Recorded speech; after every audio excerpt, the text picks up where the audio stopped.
ভারত সরকারের স্বাস্থ্য ও পরিবার কল্যাণ মন্ত্রী মাননীয় শ্রী জগৎ প্রসাদ নড্ডাজি, সম্মানীয় সাংসদ মাননীয় শ্রী শ্রমিক ভট্টাচার্য মহাশয় এবং লিডার অফ অপোজিশন বিরোধী নেতা মাননীয় শ্রী শুভেন্দু অধিকারী মহাশয়, সমস্ত বিশিষ্ট অতিথিবৃন্দ এবং পশ্চিমবঙ্গের সম্মানীয় চিকিৎসকবৃন্দ, সকলের প্রতি আমি আন্তরিক শ্রদ্ধা জানিয়ে আমরা মাননীয় স্বাস্থ্যমন্ত্রী মহাশয়কে আন্তরিক কৃতজ্ঞতা ও ধন্যবাদ জানাই।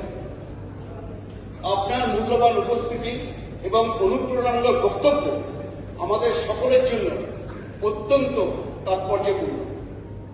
দেশের স্বাস্থ্য ব্যবস্থার উন্নয়নে আপনার দূরদর্শী নেতৃত্ব, চিকিৎসক সমাজের প্রতি আপনার আস্থা ও সহযোগিতা আমাদের নতুন করে দায়িত্ববোধে উদ্বুদ্ধ করেছে।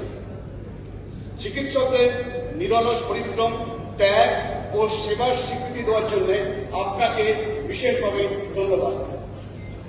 এই সভায় উপস্থিত পশ্চিমবঙ্গের সকল চিকিৎসক ও স্বাস্থ্যকর্মীদের প্রতি আমি বিশেষভাবে ধন্যবাদ জানাই যে আপনারা যেভাবে এসে এখানে আপনাদের মূল্যবান সময় থেকে সময় করে নিয়ে এখানে অংশগ্রহণ করেছেন। কয়েকজন যারা পেছনে যাদেরকে দাঁড়িয়ে থাকতে হয়েছে তাদের কাছে আমরা ক্ষমা প্রার্থী। এই সভা সফলভাবে আয়োজন করার জন্য আয়োজক কমিটি, সমন্বয়কারী ও নেপথ্যে থাকা সকলকে আন্তরিক ধন্যবাদ জানাই। শেষে আবারও মাননীয় স্বাস্থ্যমন্ত্রীকে তার মূল্যবান সময় দেওয়ার জন্য এবং আমাদের অনুপ্রাণিত করার জন্য আন্তরিক কৃতজ্ঞতা জানাই। এই বলে আমি ধন্যবাদ জ্ঞাপন শেষ করছি। ধন্যবাদ।